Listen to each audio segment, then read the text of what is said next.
So today is chapter 19. I'm filming this a little earlier in the day, and if I sit back, I'm in the sunshine. So I'm going to lean forward, and hopefully that'll work for us. It's a short chapter, so it shouldn't be too bad. Right, away we go. Chapter 19. I returned to Northwich by the way of the footbridge, and hopping over the splintered remains and averting my eyes from the timber, I was quite sure there were still splatters of blood against the gold wood to match the smattering across my hem. As I plucked my way along the river bank and through the copse of alders, I heard the twitter of songbirds. Once that sound would have brought joy to my heart, a hallmark of summer's return, but today it rose goose-flesh to my skin, and I hurried with my head hunched down, terrified to feel them peck at the nape of my neck. I rounded the pond and found the kitchen door unlocked, and hurried inside, listening for sounds of life, but the place was too sprawling for me to hear any noise. Thorn could be in the cellar or the tower, and I'd never know in which direction to find him. As I hurried into the ballroom from the main hall, I called out his name. "Thorn, where are you?" "He's gone to town." The voice from the far corridor was deep, dulcet and soft, almost too quiet for me to hear over the echoes of my own calls. I startled and raised my fists, for I was already full of adrenaline from my run and my encounters with the darlings, and fear prowled close to the surface of my heart. The giant figure stood in the corridor, half obscured by shadows, in that same place where I'd first laid eyes upon him. His body was a parody of human form, green-white and splattered with black mud, as if a child had taken a lump of clay and squished it into the rough shape of a man. I marveled that the features were not unlike the gentleman in the portrait, except that the elements didn't fit together correctly. The amber eyes were lopsided, and the jaw uneven. Nate?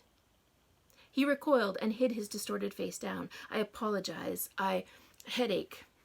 I hurried across the ballroom, but for every step I advanced, he'd back deeper into the darkness. "No," he said, holding out his hands. "Hideous." "I don't give a damn what you look like, Nathaniel Blackwood," I said, striding down the corridor until I stood before him. I took one hand in mine. He had a large frame, strong legs, and a straight spine, and while he was completely naked and hairless, he possessed nothing untoward to hide from my female eyes. "I'm afraid," he began bashfully, "that I lack equipment for husbandly duties." "And why should I care?" I said quietly, for the volume of my voice seemed to give him discomfort. "You've proven yourself very deft with what you have. Besides, I have very little use for such equipment, as I am an old spinster, and therefore rendered unsuitable for marriage or children." I smiled and caressed his cheek.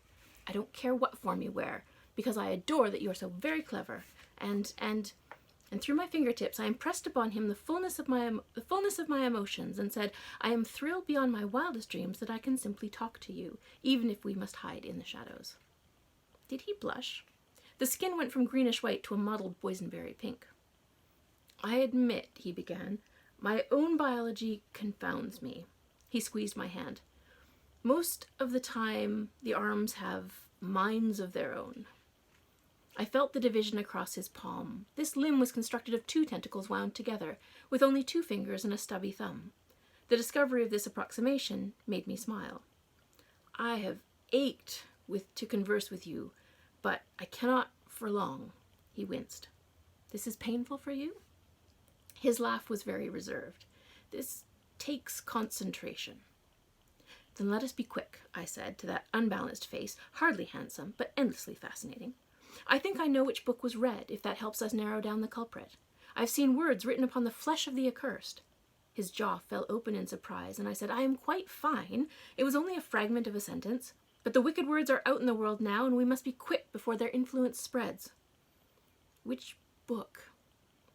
"Casilda spoke of rockery paths and tulips," I said, "so I surmise it must be Songs of the Scented Garden." He glanced to the floor. The nose, which was crooked, shifted to one side with the motion. "How can that be?" he said, as he nudged it back into place with one finger, which I noticed lacked a nail. "I don't know," I said. "That particular book is safely stowed in the well, is it not? I saw it there myself." He grabbed my hands with both of his, and I felt the apprehension flood through his skin as he leaned down towards me. "Harry," he began, "run away. Leave. I cannot bear to have you hurt through our mistakes." "You silly octopus," I replied, and I grasped his head and pressed his lips against mine. Until now, he'd had no mouth to kiss. I couldn't let such an opportunity slip past. A frisson of surprise and pleasure radiated from him, and when I let him go, I said, "We have no choice but to see this completed, for good or for ill." He kissed me again. Then he said, "The book is still in the cellar." "Then how did our quarry find it? And how did its words appear on George's skin?" I pulled at his hand. "Let us go and make sure." By the time we reached the base of the stairs, he'd abandoned his mimicry and returned to his ordinary state. He moved with more grace and speed as a cephalopod than a man, and I could see in his eyes that the pain was much diminished. He was no longer distracted by the constant agony of intense concentration. As we passed through the corridor, one tentacle plucked up a lantern and held it aloft, and when we reached the oak door, another tentacle unlocked it. "Was it not locked?" I said, but Nate slipped one tendril around my wrist, and I felt the unmistakable, smug self-appreciation of a rule successfully broken. He set my hand to the door handle, and I looked closer. A tiny polished stone had been wedged inside the strike plate, so that the bolt could not slide out fully into the door frame. "Did you do this last time we were here and you closed the door?" "Oh, love, Thorne would be most upset," I warned, but he was already in the center of the room, shunting aside the undressed slate slab with very little effort. I peered over the edge and into the Stygian black. "I need light, Nate." He took the lantern and lowered it slowly down until the 3 volumes at the bottom of the well were illuminated in shifting, quavering beams. "All 3 are there." I sat up, frustrated. "Is that the only copy?" One tentacle snaked around my ankle, and I felt his affirmation. "Are you certain?" "Absolutely." I chewed on my lip in consideration, then said, "Can you lower me down?" The sensation of refusal on my ankle was like a sharp stab of a pin to the bone. "You must," I insisted. "We can't read the title from here, and we're assuming too much. I need to have proof, Nate, that the books are safe." I stood and straightened my skirt. "Lower me down and I'll check." He recoiled from the suggestion. "Am I not inoculated?" I said. "I'll be fine." That one tentacle returned, and this time it wrapped around my leg while another wrapped around my neck. The sensation on his skin came heavy as an autumn fog, and I was filled with regret and despair. I saw as he had seen, felt as he had felt, tempted with an unburning curiosity to read that which was forbidden. As my gaze followed the jumbled, blurred ink on the page, I felt the irritation start in the eyes, then move into the brain like a fever. I sensed my body losing its conformation, its integrity, my bones melting, my skull liquefied. I spread into a pool of skin and muscle. How do I even move? How can I reconcile these new limbs, each one with its own will and impulses? My mind was overwhelmed. My helplessness spiraled towards delirium as I fought to keep my fractured spirit together, even as my flesh mutated into a horrific mockery of God's creation, and all around me my environment lost sense or meaning. I rallied against misery. I gave up all hope of ever returning to myself. I sank into brackish water and hid myself from the terrible revulsion exhibited by those I loved, and I surrendered to— Stop it, Nate!" I gasped, struggling out from under his touch. "I understand. You also thought yourself safe, yet you were not safe enough. I ought not to trust Thorne when he says I am protected, yes? I can repel the sight of the Eidolon's gaze, but I may not be able to repel the source." Relief. "Then I shan't read it, I promise," I said, "no matter how great the temptation." He swirled around and enveloped me fully as he sent 2 tentacles plunging into the dark. No, you must not bring the volume up from the well," I said, guessing at his motive. "It must stay buried. Better to put me down there. If I should be affected, I'll be trapped and unable to hurt anyone." Then I seized up his head, or at least what I interpreted as a head. I seized up his head in both hands and pressed a kiss to the spot between his eyes. "I am a librarian. Books are my dearest friends. There is no one else in all of Dunham better suited to this task than me." Reluctantly, one tentacle wrapped itself around my boot, and as I stood and wrapped one arm around the tendril, he began lowering me down into the pit. The air grew very close and moist. I couldn't help but silently scold Mr. Posey, for this was no fit condition to keep precious volumes. The walls were mossy, and the light glinted off water droplets that had formed on tiny green stalks. I held the lantern in one hand, and as I descended, the ether that surrounded me increased in weight, as though gravity was pressing more strongly upon me. Every foot that I dropped closer to the 3 volumes on the floor added to the miasma. The bottom of the well was 5 feet across, spacious enough for a woman of my frame, but made claustrophobic by the high walls that towered up 20 feet on either side. I stepped off the tentacle. The dirt was compacted, but not damp. I released Nate's arm and bent down, setting the lantern on the ground. The books hummed with life. All 3 were leather-bound. One was red, one green, and the last white. The red book was such a rich and luxurious hue that I felt my fingers reaching out to stroke it, just as one might caress the secret regions of a lover's body, drawn like a magnet to its perfection and beauty. This must be the Confessions of Baisi, and oh, how I burned to open the cover. This was the volume that had destroyed the long and venerable lines of the emperors of Carcosa, who had by divine right been set upon the throne, but who had grown so inbred and rapacious that the gods themselves destroyed them and wiped all mention of their names from human history. It whispered its story to me in the captivating voice of a beauteous and righteous woman, a temptress crafted from sea foam and the cries of lustful jaguars, destined to be the instrument of mortal destruction. How I wanted to sip at its secrets like a cool sorbet on an August afternoon. How I desired to taste its beauty on my tongue, to lick at the sweet nectar that gathered between its thighs, to feel such perfect ecstasy. A sharp pain on the back of my head roused me from my stupor. I gave a little yelp as the tentacle flicked my head again. "Oh, yeah, all right, I'm okay, I assured him, yanking back my hand. The second book, The Widow's Rights, was not so seductive. It too thrummed with depraved power, but it carried a measure of corruption and villainy that made it easier to avoid. I imagined the pages were made of nettles and broken glass. It possessed a voice that was caustic and flinty, but it was haughty too, and openly snubbed me. Perhaps it had been designed to tempt those wishing to dominate, like a battle-thirsty king or a greedy warlord, and I showed no such ambitions. I was only a quiet village librarian, powerless and forgettable, whose only fate was to turn to dust. Obviously, I did not meet its requirements. It found me lacking in class and quality.